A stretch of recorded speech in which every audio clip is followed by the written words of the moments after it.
So that was Nobody Love by Tori Kelly. This is Drive with Sandesh. Thank you so much for listening in this afternoon. Student visa rorts must end. Australia's once proud and profitable overseas student industry, which contributed more to the economy pre-pandemic than mining, is becoming a joke. Australia will become a visa factory with no genuine students, just workers, if changes are not made. Australia will become a visa factory with no genuine students, just workers, if changes are not made. The pandemic event visa, subclass 408, introduced during COVID to allow students who couldn't get home to remain and work for up to 12 months, is being rorted.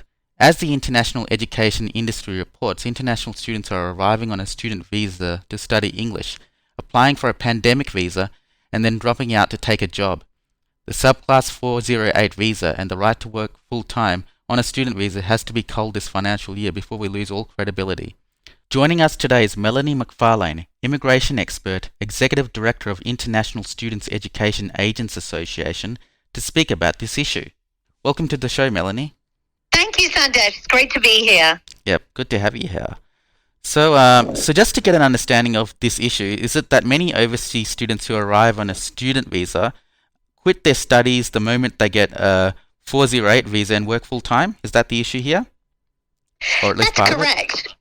Yeah, that's absolutely correct. Many will come here, yes, to do, 3 to 6 months of English. They can apply for that 408 visa within 90 days before that visa expires. And then as soon as that is granted, they can then they can stop studying or not continue onto the other course that they may have been programmed to apply for a student visa for after those initial English studies. Yeah, I mean, the 408 visa does have an expiry date. It's up to a year, did you say? Yes, it is. It's up to 1 year if you apply from a student visa. It's up to 1 year, and you need to have a contract of employment or offer of employment in order to apply for it. Okay. So what's the situation once that visa expires? Do they stay in the country? What happens? Can they go back to their student visa? Well, I mean, you would think that ostensibly they should be able to go back to their student visa if they want to. We have had some instances I've seen, or colleagues have reported, that they've had refusals actually of student visas for those coming off a 408 because they weren't seen as then genuine students, although there are others who have had student visas granted. But it's tricky because there's a genuine temporary entry requirement for the student visa, which shows that also that you want to genuinely study and not just come to Australia to work or what have you.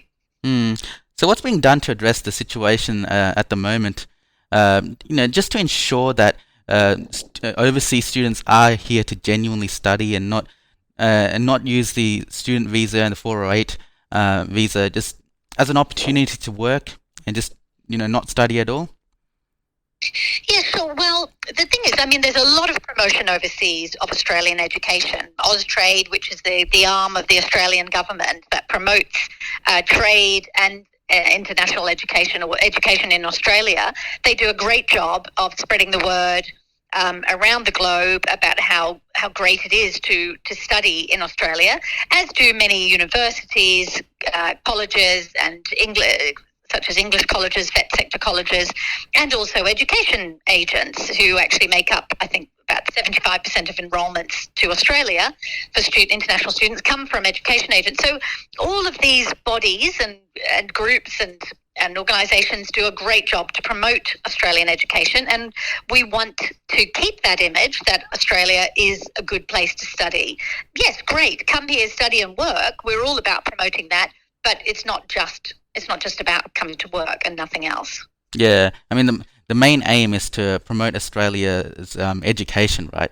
You don't want students coming from overseas just to come here mainly to work.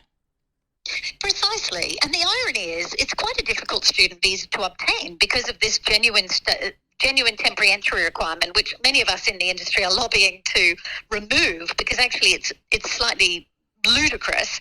And there's nothing wrong, really, with someone coming to study and then later on having an opportunity to remain, maybe temporarily or even permanently, to work in a skilled occupation and bring their skill set to Australia. But But the issue is we don't want to tarnish the image of Australian education, and we have to be very careful about that. Yeah. Well, all the best with your efforts, and thanks for your time today, Melanie. Thank you. Thanks very much, Sandesh.